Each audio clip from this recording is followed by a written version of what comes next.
Existe un evangelio de María Magdalena, una historia de Jesús que lo narra en relación a una mujer que fue su alumna y también su amante y la madre de su hija, y también en ciertas áreas su maestra. Hoy hablamos del evangelio secreto de María Magdalena con Lourdes Gómez. Bienvenidos a Largo Aliento.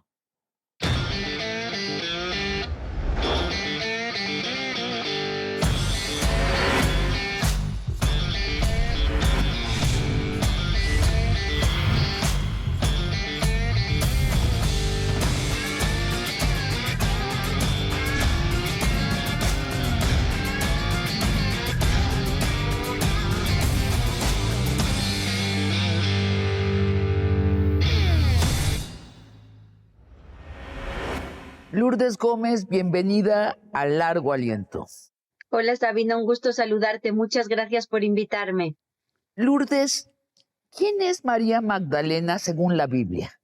Pues María Magdalena es un personaje controvertido desde el punto de vista de nuestra sociedad que aparece en varios momentos importantes del Nuevo Testamento.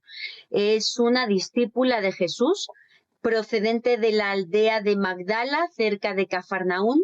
La primera referencia que tenemos de ella en la Biblia es que San Lucas nos dice en su Evangelio que es una de las mujeres que proveen a Jesús y a los apóstoles durante su vida pública, durante su ministerio público. Nos indica que es una mujer que pertenecía al grupo de mujeres que acompañaba al maestro, que les atendían de forma material, es decir, una mujer con posibles y con capacidad de financiar o de sostener estos viajes y estos trayectos de evangelización que Jesús realizaba. Ese es el primer momento, y luego tenemos dos instantes importantísimos en los que aparece citada María Magdalena. El segundo instante es la crucifixión, el momento cumbre de la pasión. Se dice por parte de 3 de los 4 evangelios canónicos que en el momento de la crucifixión había varias mujeres presentes, entre ellas María, madre de Jesús, y María Magdalena. Y el tercer punto y más importante es en la resurrección, el instante en el que varias mujeres, entre ellas María Magdalena, se dirigen al sepulcro de Jesús con intención de ungirlo, de venerarlo, y lo encuentran completamente vacío. Y no solo eso, sino que todo el Nuevo Testamento refiere que la primera persona a la que se le aparece Jesús ya resucitado es a María Magdalena, y que además ésta se dirige a anunciarles la buena nueva a los apóstoles, a Pedro principalmente, y estos no le creen. Esos son los 3 instantes bíblicos en los que aparece María Magdalena referenciada. Luego hay otros pasajes de otras Marías que se atribuyen a ella, pero no se dice María Magdalena. Ahora te pregunto, antes de que entremos a nuestro tema del Evangelio secreto de María Magdalena, ¿qué son los evangelios apócrifos? Bien, cuando hablamos de evangelios apócrifos estamos hablando de textos que nos cuentan la historia de Jesús, las historias que aparecen referenciadas en el Nuevo Testamento de la Biblia.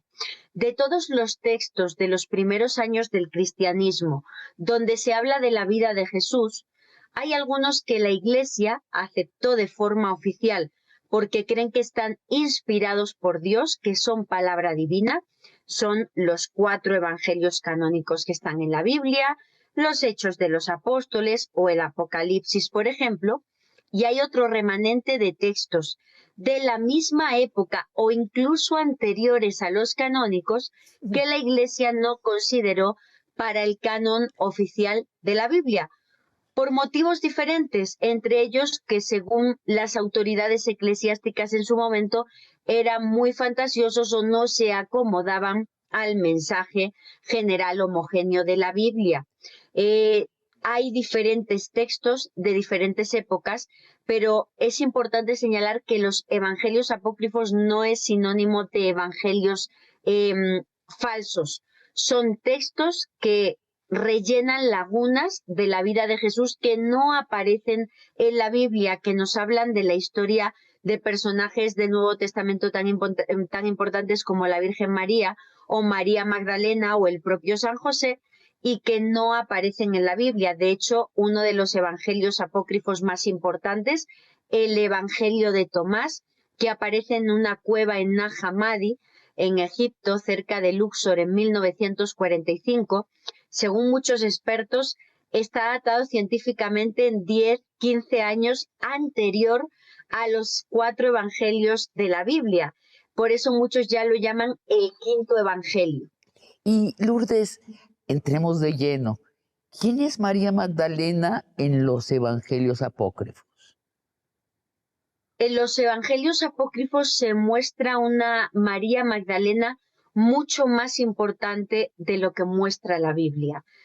Lo muestra veladamente porque es una mujer que está presente, y así lo señala la Biblia, en la vida pública de Jesús, que está presente también en la crucifixión y que es la primera persona a la que se le aparece el Jesús resucitado, pero en los evangelios apócrifos se muestra como una discípula aventajada, una discípula igual o más importante que los apóstoles. Ella aparece en diferentes textos apócrifos. El más polémico, el más importante que pudiéramos hablar, donde aparece María Magdalena, es el llamado Evangelio de Felipe, un texto que apareció en Nag Hammadi, en Egipto, en unos textos que científicamente se han atribuido a una comunidad gnóstica de comienzos del cristianismo que se asentó en esa parte de Egipto y que, repito, aparece en 1945 y nos viene a cambiar mucho de lo que sabíamos de María Magdalena. En el Evangelio de Felipe se dicen frases como que 3 mujeres, 3 Marías acompañaban a Jesús, su madre María, su hermana y su compañera. Mucha gente dice es falso porque la Virgen María no tuvo hermanos. Fijaos que la historia de la Virgen María la sabemos por los evangelios apócrifos, no aparece en la Biblia. En los evangelios apócrifos nos cuentan que los papás de María, de la Virgen, Joaquín y Ana, cuando la entregan al templo como Virgen del Señor, pues de alguna manera cuidan o adoptan a otra María, porque tenían, pues un vacío muy grande de que su hija ya no estaba con ellos. Se refiere el texto a esa María, que era como hermana de María, no de sangre, pero sí criada por sus padres, y su compañera María, que sería la Magdalena. Expertos en literatura neotestamentaria como el doctor Antonio Piñero señalan que la palabra en griego que se utiliza para hablar de compañera en el Evangelio de Felipe, que es koinonos, es una palabra que hace referencia a una compañera sexual o una compañera marital. Es la primera gran polémica que tenemos sobre María Magdalena en los evangelios apócrifos, y en ese mismo texto, Evangelio de Felipe, se dice que Jesús la besaba a menudo en la boca.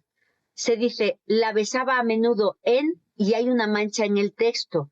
No sabemos si es en la mejilla, si es en la boca o dónde es, pero los expertos a menudo señalan que puede ser en la boca, porque tenemos otros evangelios apócrifos donde se dice que Jesús besa en la boca a otros personajes, por ejemplo a su hermano, y esto en la comunidad gnóstica cristiana se interpretaba como pasar o transmitir conocimiento. Entonces, los expertos neotestamentarios, expertos en apócrifos a nivel científico hoy día, consideran que lo que nos dicen los evangelios apócrifos de María Magdalena es que era una discípula aventajada a la que Jesús le transmitía conocimiento más elaborado, superior al de los apóstoles, y que esto provocaba muchos celos entre los 12, en concreto, sobre todo en Pedro. Dice, ¿por qué la besa más que a nosotros? Y se atribuye a Jesús la frase, ¿por qué la amo a ella más que a vosotros? Como diciendo, ¿por qué ella ha aprendido más que a vosotros? Nos presenta a una María Magdalena que guarda secretos o conocimientos de Jesús aventajados con respecto a los discípulos. Y existe un evangelio de María Magdalena. Antes de que nos cuentes qué dice te pregunto la historia de ese evangelio. ¿Quién lo escribió y cómo es que se volvió apócrifa? Y luego, ¿cómo es que se perdió?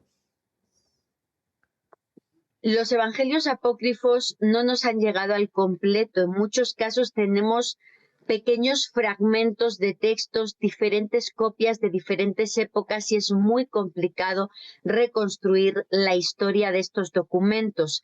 El conocido como Evangelio de María Magdalena es un texto gnóstico que está datado por su lenguaje, por los caracteres que lo componen.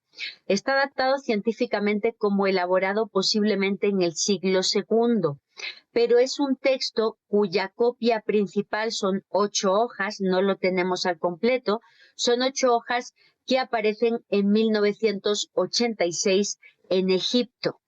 Esas 8 hojas, traducidas a la información de nuestro tiempo, nos habla de un momento que habría tenido lugar después de la crucifixión, un momento en el que, bueno, pues los apóstoles, los discípulos tenían la misión de predicar, de seguir con la labor predicadora de Jesús, pero tenían miedo.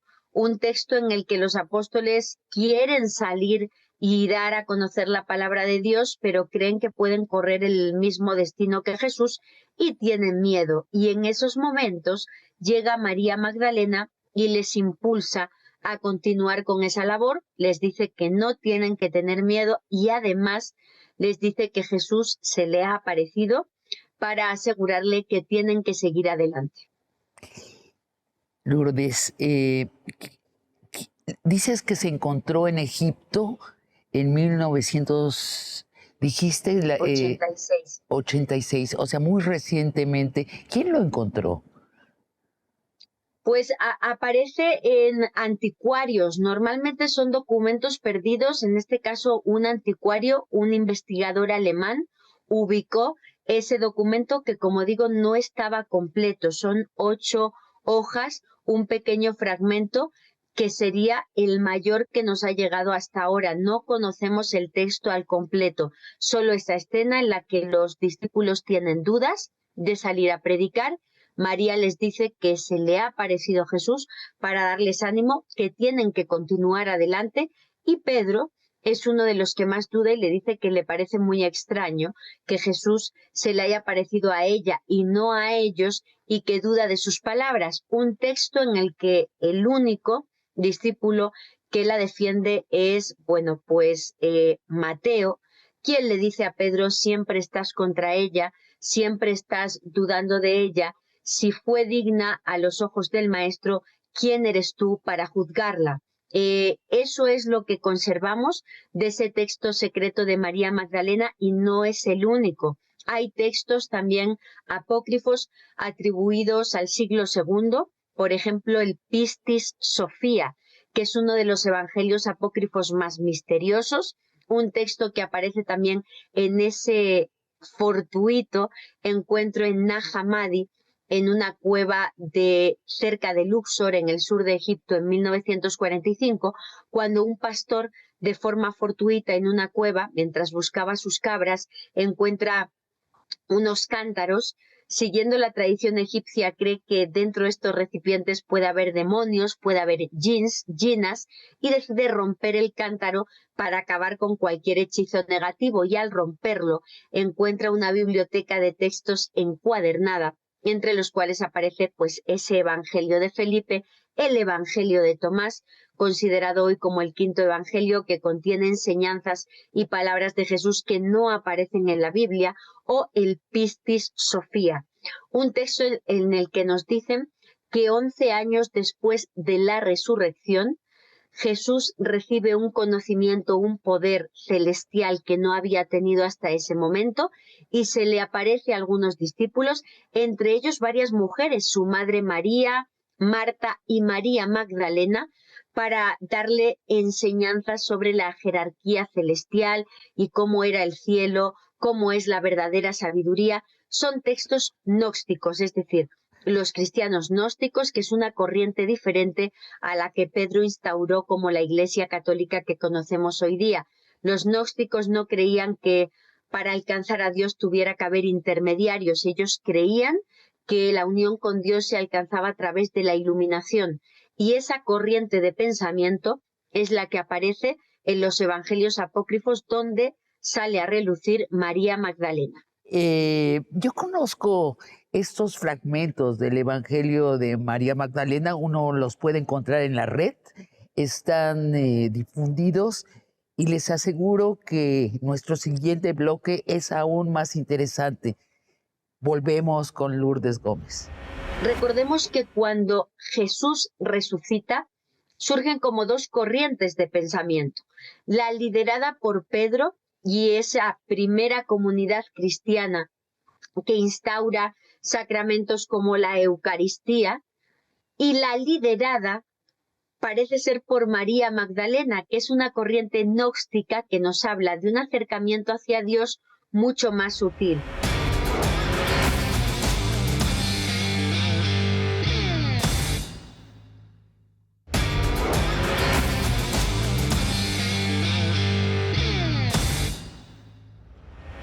Lourdes, estábamos hablando sobre el Evangelio secreto de María Magdalena. Para no revolvernos con los otros evangelios apócrifos, con los evangelios gnósticos, recuérdanos qué es lo que se narra en el Evangelio secreto de María Magdalena.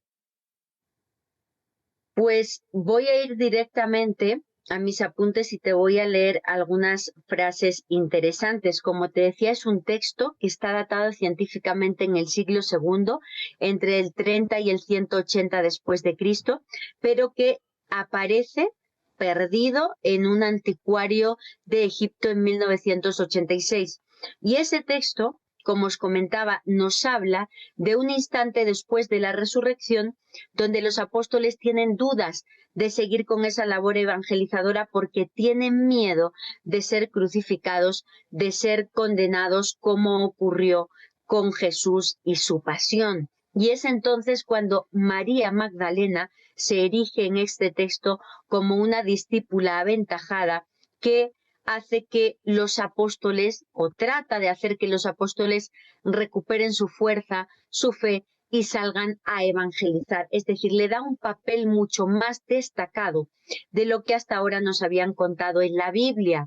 Es interesante señalar que no tenemos constancia completa o fehaciente de que María Magdalena haya escrito esas 8 páginas de ese texto que nos han llegado hasta nuestros días. Sin embargo, bueno, pues al darle este texto un papel preponderante y destacado a María Magdalena, es que se dice o se nombra o se titula este texto como el Evangelio gnóstico, el Evangelio secreto de María Magdalena, un texto en el que hay frases como las siguientes atribuidas a María Magdalena. En ese instante de duda, María Magdalena, que a veces en el texto aparece como María Magdalena y otras veces como Mariam o Marijam, así se la denominan muchos apócrifos, dice lo siguiente: no lloréis y no os entristezcáis.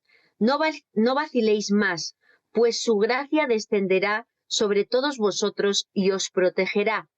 Antes bien, alabemos su grandeza, pues nos ha preparado y nos ha hecho hombres. Esta parte es muy polémica porque en muchos evangelios apócrifos se dice que Jesús ha convertido en macho o ha hecho hombre a María Magdalena. ¿Esto a qué hace referencia? Tenemos que entender el contexto de la época en la que estamos hablando. Hace 2000 años, en esta parte del mundo en la que vivió Jesús de Nazaret, las mujeres no tenían un acceso al conocimiento y a la formación como tal, ni religiosa ni científica. Y lo que se dice en estos textos es que Jesús, a través de su predicación, permitía que las mujeres se convirtieran en hombres, es decir, que pudieran acceder al conocimiento sagrado al mismo nivel que a los hombres. Desde luego, esto, según nos muestran en los apócrifos, no era del gusto de todos los discípulos. Sobre todo hay un enconado enfrentamiento entre Pedro y María Magdalena. Y en otra parte de ese... Lourdes, es un enconado enfrentamiento donde se trasluce una lucha por el poder del grupo. ¿Quién lidera al grupo? ¿María Magdalena o Pedro? Totalmente. Y pequeño eso apunte. aparece en la Biblia. En la parte, yo creo que más destacada del papel de María Magdalena en la Biblia, cuando Jesús la elige como la primera persona a la que se aparece después de la resurrección. Ella va a dar la buena nueva a los apóstoles y Pedro y los demás la niegan. Ya se trasluce en la Biblia ese enfrentamiento entre Pedro y María Magdalena. Y eso se mantiene en todos los evangelios apócrifos. Como os decía, en el propio texto del Evangelio secreto de María Magdalena, le dice lo siguiente. En concreto, esto aparece en el Evangelio de Tomás, que, como digo, está considerado hoy día como el quinto evangelio, más antiguo que los 4 textos de la Biblia, y dice lo siguiente. Voy a decir primero lo del Evangelio secreto. Dice Mateo: Pedro, siempre tienes la cólera a tu lado, y ahora mismo discutes con la mujer enfrentándote a ella. Si el Salvador la ha juzgado digna, ¿quién eres tú para despreciarla?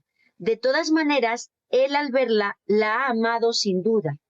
Y después, en el Evangelio de Tomás, nuevamente es Mateo quien la defiende de los ataques de Pedro, diciendo: Simón Pedro les dijo: que se aleje Marijam de nosotros, pues las mujeres no son dignas de la vida. Dijo Jesús: mira, yo me encargaré de hacerla macho, de manera que también ella se convierta en un espíritu viviente, idéntico a vosotros los hombres, pues toda mujer que se haga varón entrará en el reino del cielo. Esta frase viene totalmente relacionada con los gnósticos. Recordemos que cuando Jesús resucita, surgen como 2 corrientes de pensamiento. La liderada por Pedro y esa primera comunidad cristiana que instaura sacramentos como la Eucaristía, y la liderada parece ser por María Magdalena, que es una corriente gnóstica que nos habla de un acercamiento hacia Dios mucho más sutil, de personas que huían de la civilización, por así decirlo, para irse al desierto, esos primeros eremitas y anacoretas, y alcanzar a Dios a través de la meditación y la iluminación, sin sacerdotes, sin intermediarios. La experiencia una corriente propia. religiosa. Así es. La Y experiencia esos individual. textos son los que aparecen en Nag Hammadi, que es muy curioso, porque hasta que aparece la biblioteca gnóstica de Nag Hammadi, esos evangelios apócrifos, en 1945 de forma casual, solo teníamos referencias de los gnósticos por lo que de ellos decían los primeros padres de la Iglesia, y era todo negativo, ¿no? Eran herejes. Entonces, lo poco que sabíamos de los gnósticos era que eran herejes, que eran personas que no tenían nada que ver con la doctrina y la Iglesia de Pedro. Hasta que no aparece fortuitamente esos textos de los gnósticos en 1945, no supimos realmente lo que ellos mismos difundían de sus enseñanzas, y es simplemente, como digo, esa iluminación y ese acercamiento a Dios a través del conocimiento. De hecho, entre la biblioteca de Nag Hammadi es muy curioso porque aparece tanto textos o evangelios apócrifos como textos de la Biblia, como textos filosóficos como, no sé, la República, ¿no?, de Platón. Entonces, ellos creían que el conocimiento acercaba a Dios, y eso era totalmente diferente a lo que nos contaban los primeros padres de la Iglesia sobre estos supuestos herejes. O sea, parece haber una disputa no solo entre 2 personas, sino dos conocimientos de Jesús, el gnóstico y el más eclesiástico, o sea, distribuido por los sacerdotes. Uno está representado por María Magdalena y el otro por Pedro. ¿Y de dónde viene la sospecha de que María Magdalena fue la pareja sexual y tal vez la madre de los hijos de Jesús? Pues, como os decía, surge sobre todo a partir de 1945, cuando en Nag Hammadi se encuentra el llamado Evangelio de Felipe. Ese texto en el que se dice que María Magdalena era la compañera de Jesús, y la palabra griega que designa a compañera, koinonos, hace referencia a una compañera pues de unión física, lo que lleva a pensar que nos está hablando de una esposa. Y luego, posteriormente, en el mismo Evangelio de Felipe cuando se dice Jesús la amaba más que al resto de los discípulos y la besaba a menudo y hay una mancha en el texto y no sabemos dónde la besaba. El Evangelio de Felipe es el texto apócrifo que provoca que empiezan a surgir dudas sobre si María Magdalena era algo más que una discípula aventajada, sino que pudiera haber sido la pareja de Jesús. También hay otro hecho destacado en la Biblia, y es que a pesar de que nunca se dice que María Magdalena es la mujer que unge con aceite de nardo puro los pies de Jesús y lo limpia con sus propios cabellos, se dice que es esa mujer María Magdalena. En ese pasaje bíblico nunca se dice María Magdalena, se habla de una mujer pecadora, pero como en el primer pasaje donde se cita a María Magdalena en la Biblia, que es en el Evangelio según San Lucas, se dice que había mujeres que proveían materialmente a Jesús y que una de ellas era María Magdalena, de la que Jesús había expulsado 7 demonios, ya le damos esa pátina de pecadora, de que en algún momento había estado endemoniada y Jesús la había curado. En concreto fue San Gregorio Magno en el siglo VI quien asegura que la mujer pecadora, que no se dice su nombre en la Biblia, que unge los pies de Jesús, es ella, y también dice que es ella la mujer a la que Jesús defiende de la lapidación, en un momento súper conocido del Evangelio según San Juan, donde Jesús pronuncia esa frase tan famosa de quien esté libre de pecado que tire la primera piedra. Es en esos primeros siglos de la Iglesia donde se dice que esa mujer pecadora sin nombre es María Magdalena, pero no tenemos forma de comprobarlo. Si a eso le sumas que a partir de 1945 hay un texto de los primeros años del cristianismo que habla de María Magdalena como su compañera, es que entendemos que surja toda esta teoría de es su mujer y tuvo descendencia. Y además, Esto de Lourdes, la descendencia. Lourdes, no sabemos cuál es el pecado de esa mujer pecadora. Damos por hecho que es la prostitución, pero no lo dice la Biblia. Entonces podría ser el pecado el conocimiento. Así es, porque es muy curioso el uso de la palabra beso en otra parte de los evangelios apócrifos. En uno de los textos apócrifos que se atribuye a uno de los hermanos o hermanastros de Jesús, esos hijos del primer matrimonio de San José, ese hermano dice que Jesús le dice, acércate, y me besó en la boca y me dijo que me iba a transmitir conocimiento que nadie más sabía. Entonces, por esa referencia que tenemos es que los expertos dicen que quizá en el gnosticismo el beso era símbolo de conocimiento y lo que le transmitía Jesús a María Magdalena era simplemente conocimiento, un conocimiento para el que el resto de los discípulos todavía no estaba preparado. Entonces, Ahora, déjame también hacerte un apunte. Cuando estaba preparando esta plática contigo, pensaba yo, ¿por qué tiene que ser el beso en los labios, en la boca, un símbolo? Nada más un símbolo. Tal vez es una práctica donde sí se transmite conocimiento. Es decir, estamos como buenos hijos del judeocristianismo, seguimos pensando que el conocimiento es lo distinto al cuerpo. Los gnósticos sabían que no, que aprendemos con el cuerpo.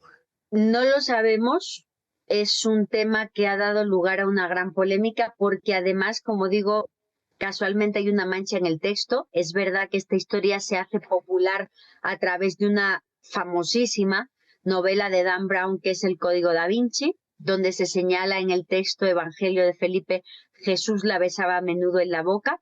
Es una licencia literaria de Dan Brown, porque la verdad es que en el texto original que aparece en Nag Hammadi hay una mancha. La besaba a menudo y no sabemos cómo se completa, pero piensan los expertos que es en la boca, por otro texto de Nag Hammadi, que es el segundo Apocalipsis de Santiago, un texto en el que Santiago, hermano de Jesús, dice la siguiente frase: me besó en la boca y me abrazó diciendo, amado mío, he aquí que voy a revelarte aquellas cosas que los cielos no han conocido, como tampoco los arcontes. claramente es un texto gnóstico de los primeros siglos del cristianismo, donde beso es un símbolo de transmitir conocimiento. Entonces, tenemos en pugna esas dos vertientes, los que piensan que estamos hablando de una relación física de Jesús y María Magdalena, marital, incluso sexual, o una relación de María Magdalena en la que sería una discípula más importante que los apóstoles. Y esto es interesante también, por último, antes de pasar a eso, por último, decir que hay otra mujer en la Biblia, como digo, que le unge como un perfume carísimo, el nardo puro, y que esto se ha simbolizado también. Nunca se dice que esa mujer sea María Magdalena, se dice mujer pecadora, pero el ungir a una persona, prepararla, porque cuando Judas, después de que la mujer pecadora unge en la Biblia los pies de Jesús y seca o lo lava con sus cabellos, Judas la critica, dice, o sea, se ha gastado muchísimo dinero en nardo puro, o sea, ¿por qué lo ha hecho? Y Jesús la defiende y le dice, me está preparando, ¿no?, para mi sepultura. Y Jesús la defiende. Dicen que ahí podríamos tener un mensaje oculto, no que Jesús le pasaba conocimiento, sino incluso que pudiera ser al revés, que María Exacto. Magdalena, esa mujer rica que proveía materialmente a Jesús en su evangelización, que tenía la posibilidad económica de comprar un frasco de alabastro de nardo puro y que le unja, pueda significar que ella de hecho le dé la venia o la preparación para su misión, es decir, que fuera una especie de sacerdotisa o mujer de conocimiento especial. Es otra teoría que hay sobre la mesa y que no podemos demostrar, ¿no? Pero que pongo ahí también ¿Qué en este sabemos análisis. sobre su descendencia?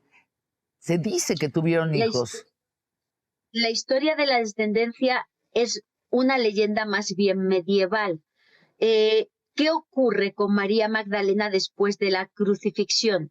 En un primer momento, esos primeros textos cristianos nos dicen que ella se marcha junto con el discípulo amado Juan y la propia María, Madre de Jesús, a Éfeso, en Turquía, donde se refugian de las primeras persecuciones cristianas y donde ella habría estado hasta el fin de sus días. De hecho, se asegura que desde Éfeso en Turquía se trasladan reliquias de María Magdalena hasta Roma, posteriormente para su adoración. A la fecha, en Roma se conserva supuestamente un pie de María Magdalena y en un monasterio griego se conserva una de sus manos, supuestamente, a la que se le atribuyen muchos milagros y muchos dones. Pero hay otra vertiente de la historia, otra vertiente de la leyenda que surge en época medieval, donde se dice que María Magdalena, en compañía de Lázaro, el resucitado, porque hay otra teoría que asegura que María de Betania, hermana de Lázaro, es María Magdalena, que sería la misma María. Y en esta leyenda medieval se dice que María Magdalena habría viajado junto con Lázaro, junto con José de Arimatea y otros discípulos por barco, cruzando el Mediterráneo hasta el sur de Francia, que habrían huido para protegerse de esas persecuciones cristianas, que María, en esta versión de la historia, habría descendido de ese barco en el actual Santa María del Mar, muy cerca de Arles, en Francia, y que, pues, que sería esposa de Jesús de Nazaret y que habría llegado encinta, en avanzado estado de gestación, hasta Francia, donde habría dado a luz a la supuesta descendencia de Jesús, que muchas leyendas apócrifas aseguran que fue una niña llamada Sara, una niña que habrían protegido las primeras comunidades cristianas del sur de Francia en un secreto que era conocido tanto por templarios como por cátaros y que es un linaje que habría llegado hasta nuestros días a través de dinastías regias como la de los merovingios. Lourdes, vamos a una pausa y te pregunto sobre el destino de las enseñanzas secretas de María Magdalena. Volvemos.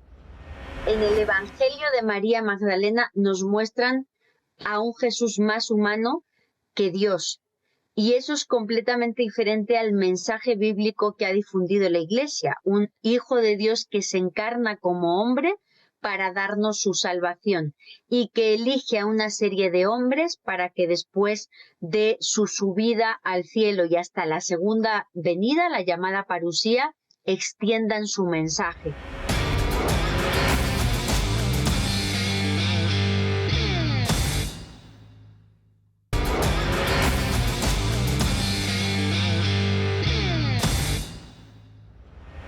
Lourdes, nos hablas del Evangelio secreto de María Magdalena.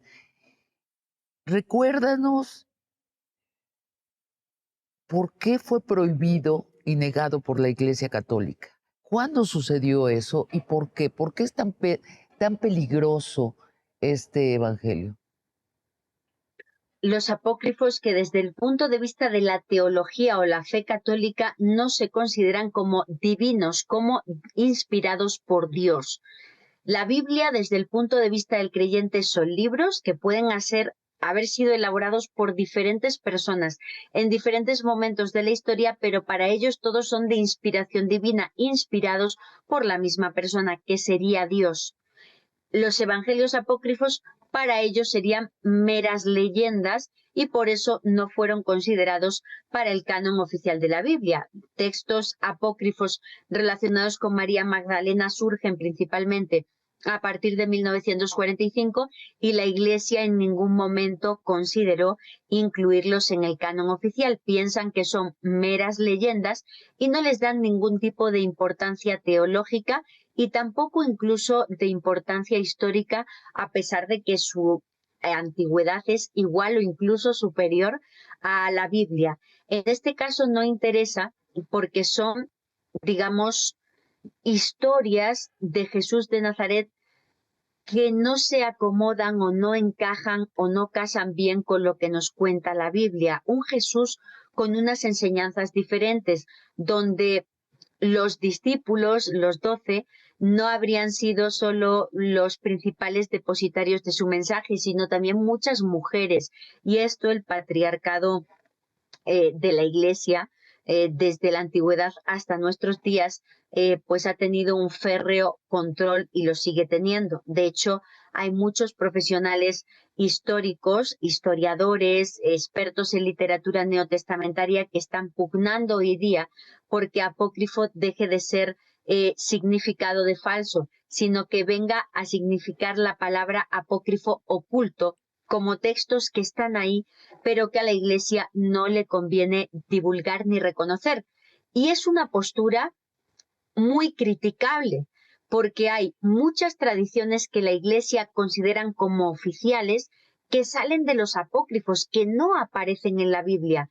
Un ejemplo es que la Virgen María nació, bueno, pues de un matrimonio de avanzada edad que no podía tener hijos, San Joaquín y Santa Ana, que un ángel anunció su nacimiento, al igual que ocurrió con Jesús. Esa tradición que la Iglesia acepta no aparece en la Biblia, viene de los evangelios apócrifos. O, por ejemplo, una tradición súper importante de la Semana Santa, que es una de las estaciones del Vía Crucis que se celebra en cualquier iglesia del mundo.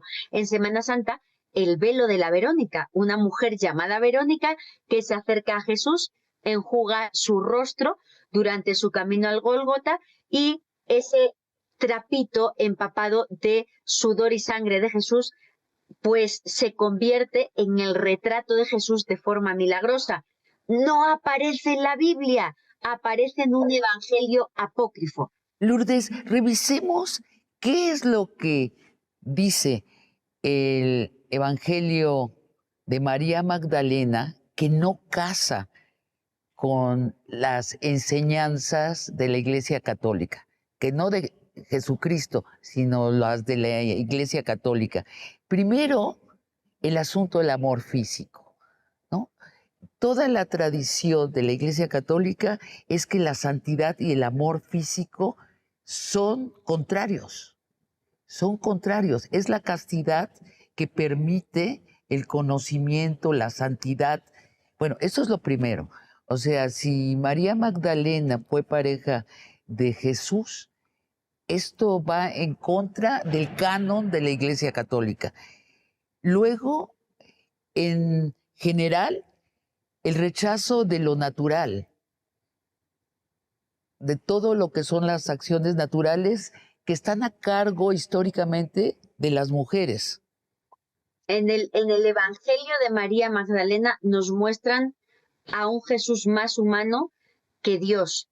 Y eso es completamente diferente al mensaje bíblico que ha difundido la Iglesia, un Hijo de Dios que se encarna como hombre para darnos su salvación y que elige a una serie de hombres para que después de su subida al cielo y hasta la segunda venida, la llamada parusía, extiendan su mensaje. Eso es diferente a un Jesús que se le presenta por primera vez después de la resurrección a una discípula aventajada que no es hombre, es mujer, a María Magdalena, que muestra una inteligencia superior y puede asumir conocimientos más profundos que el resto de los apóstoles, y a una María Magdalena como guía de esa primera comunidad cristiana, que les indica lo que tienen que hacer después de la marcha del maestro y cómo ella no tiene ningún miedo a continuar con la labor y el resto no la acepta por ser mujer y no creen que el maestro se le haya parecido a ella antes que a ellos. Esa parte es la que la Iglesia no puede aceptar. Y que podría haber sido su compañera física, porque todas las enseñanzas de la Iglesia Católica enfatizan que Dios es metafísico, está fuera de la física, está fuera de la realidad, no es palpable, no está presente, es algo que está más allá. Ahora, esto viene de una traducción de la Biblia judía y del Nuevo Testamento, siglos después de la venida de Cristo, que es realizada en el Imperio Romano. Traducen la Biblia, el Viejo Testamento, el Nuevo Testamento, y hay una suplantación de conceptos de acuerdo a la doctrina de Platón. Platón, que también piensa que lo importante de la realidad está fuera de la realidad, está ya en el mundo de las ideas. Porque y de ahí viene toda una manera de satanizar la realidad natural. Yo veo por eso tan importante que estemos hablando del Evangelio de María Magdalena, que es otra manera de entender y de sentir la presencia de Dios en la realidad, en lo próximo, en lo que está aquí, en la carne, en el sexo, en la comida, en los astros que vemos. Inclusive en la Biblia hay un pasaje, Sabina, en el que hay dos hermanas, Marta y María, que reciben a Jesús durante su ministerio público, y una de ellas, María, se queda escuchando, embelesada, lo que dice Jesús, y la otra, Marta, sigue limpiando. Y como María no le está ayudando, le dice a Jesús, oye, no me está ayudando, y le dice Jesús que realmente la que está poniendo atención en lo verdaderamente importante es María. También se dice que en este caso estaría hablando de María Magdalena. Sea como fuere, nos está hablando de que Jesús piensa y defiende, tanto en la Biblia como en los evangelios apócrifos, que la mujer merece el acceso al conocimiento y que se lo dio a muchas de ellas, incluida María Magdalena. Y esta enseñanza gnóstica secreta de María Magdalena, que ha sido silenciada desde la antigüedad hasta nuestros días, aparece incluso reflejada en textos judíos. Sí. De Jesús sabemos su historia por lo que cuenta la Biblia, los textos cristianos, por lo que de ella cuentan historiadores como Eusebio de Cesarea y también por lo que dicen los textos judíos posteriores a Jesús. Y en esos textos judíos aparece incluso que Jesús llega en Pascua, a celebrar la Pascua a Jerusalén en compañía de sus hijos. Se cita esa palabra en textos judíos. Y todo ese compendio de diferentes piezas de un mismo rompecabezas es lo que tenemos cuando hablamos de María Magdalena, un mensaje totalmente diferente que a la fecha sigue siendo totalmente denostado y condenado para los que hablamos de ese mensaje, ¿no?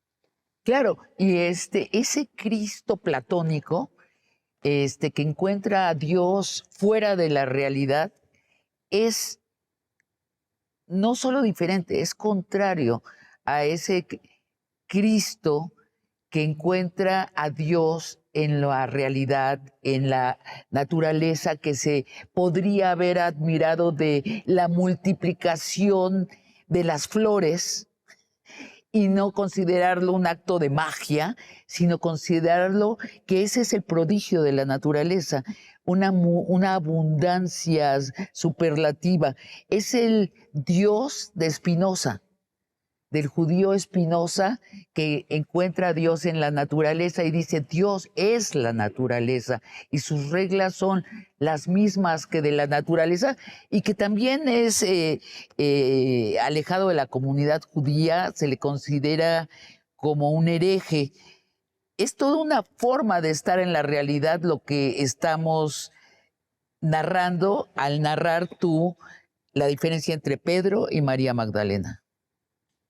Y es súper importante considerar que es muy posible que la enseñanza gnóstica que encontraron María Magdalena y esos primeros seguidores de Jesús con una visión diferente o privilegiada, que se retiraron al desierto para huir del mundanal ruido y conectarse con Dios a través de las enseñanzas secretas de Jesús, que solo sabíamos de los gnósticos a través de los padres de la Iglesia, y hasta 1945 no encontramos las propias enseñanzas de los gnósticos en evangelios apócrifos como el de Felipe o Tomás, puestos por escrito por ellos mismos. Pensamos que pues no eran textos que se conservaran porque fueron quemados y desaparecidos por la Iglesia de Pedro. Pero qué curioso. Fíjate qué curioso, Sabina, y esto es lo que más me fascina de esta historia, que tenemos esa leyenda de María Magdalena llegando hasta el sur de Francia, justamente en el mismo lugar en el que florece una de las supuestas herejías más perseguidas por la Iglesia, la de los cátaros. Los cátaros, el catarismo, una herejía que florece en el siglo XII, que era súper popular en el siglo XII en el sur de Francia, en el mismo lugar donde la leyenda dice que María Magdalena pasa sus últimos días orando en contemplación, donde a la fecha en iglesias de Francia como Becelay se veneran los restos de María Magdalena, en concreto su cráneo que sale en procesión cada año, cada verano en esta zona de Francia. Los cátaros, si analizamos sus enseñanzas, son idénticas a las de los gnósticos de esos desiertos egipcios. No necesidad de intermediarios para conectar con Dios, no necesidad de sacramentos más allá del llamado consolamentum, que es el único sacramento que los cátaros digamos que practicaban, la única oración que decían, el Padre Nuestro, y no personas destacadas en la comunidad, sino todos vestidos de blanco, vegetarianos, respetuosos con la naturaleza. Es como si María Magdalena y esa leyenda de su llegada hasta el sur de Francia fuera que no estaba huyendo de las persecuciones romanas, sino que estaba huyendo de esa otra iglesia, quizá de Pedro, y florece y se transmite el conocimiento a través de los cátaros, que no nos olvidemos que la Santa Inquisición nace para destruir la herejía cátara. Así es como nace la Inquisición. Y la leyenda que cuenta que los cátaros protegían el Grial. ¿Qué es el Grial? Las enseñanzas de María Magdalena, que protegían los cátaros en el sur de Francia, la sangre real de Jesús y María Magdalena, que protegían los cátaros en el sur de Francia. ¿Qué es el Grial? Vemos todas esas pistas ocultas, Sabina, que nos hablan de una supervivencia de las enseñanzas gnósticas en el sur de Francia, en el mismo lugar donde habría llegado María Magdalena. Y un Cristo que tuvo hijos, que tuvo descendencia carnal. Y se nos acaba el tiempo, pero te quiero comentar algo. De nuevo, revisando lo que íbamos a conversar, pensaba yo, ¿por qué siempre decimos que los gnósticos vivían en el desierto? ¿Por qué decimos que Cristo se fue a meditar 30 y tantos años al desierto? ¿Por qué decimos que allí se llevó a María Magdalena? Yo tengo una hipótesis. Conociendo bien Israel, yo creo que lo que hacían en el desierto era aprender a hacer fructificar el desierto. El desierto está lleno de estos oasis muy verdes, muy llenos de vides, de olivos, de naranjos. Y yo creo que ese es uno de los conocimientos de Jesucristo que nos prohibió Pedro y la Iglesia Católica. ¿Qué piensas? Pues yo hago muchos viajes al desierto de grupos a una zona del norte de México que se llama la zona del silencio y es desierto y es completamente inhóspita. Y al inicio de cada viaje que hago de ese tipo con grupos de hasta 100 personas voy llegando de un viaje con 200 personas en el desierto. Siempre les digo lo mismo. El desierto nos muestra la verdadera cara de nosotros mismos, es autoconocimiento. Cuando tú estás ahí ante esa belleza, que es aterradora porque es la soledad y el silencio más absoluto, uno se conoce verdaderamente a sí mismo y sale a la luz el verdadero carácter de las personas, los que son capaces de convivir en grupo, los que son egoístas, los que tienen miedo, los que tienen la valentía de enfrentarse con esa soledad y de encontrar a Dios. Yo creo que el desierto y lo que hacían los primeros anacoretas, eremitas de la historia, padres del desierto, es huir del mundanal ruido, que desde el punto de Claro. vista de la enseñanza gnóstica, la realidad física la construyen los arcontes para que no veamos la otra realidad, la auténtica realidad. Lo que hizo Jesús salirse al desierto, lo que hicieron los primeros gnósticos, fue alejarse de esta mentira de la realidad, de este materialismo que domina nuestro tiempo, y encontrarse verdaderamente con Dios y con uno mismo. Y eso hoy día poca gente se atreve a hacer, igual en aquella época, ¿no? Lourdes, muchísimas gracias por esta conversación. Ya hablaremos de ¿cómo se llama? La zona del silencio, donde tú estás, que estás visitando y que tienes mucho que contarnos de esa zona de nuestro país, de México. Lourdes, muchas gracias por esta conversación. Gracias de corazón, Sabina, por tu espacio, por poner en valor figuras tan importantes de la Biblia como María Magdalena y por recordar que las mujeres, a pesar de en la sombra, siempre han estado ahí, muchas de ellas tratando de resguardar un conocimiento preciado y bueno, formas parte de esa cadena. Muchísimas gracias. Gracias a ti. Y a ustedes, amigos y amigas, los espero la próxima semana en otra conversación de largo aliento.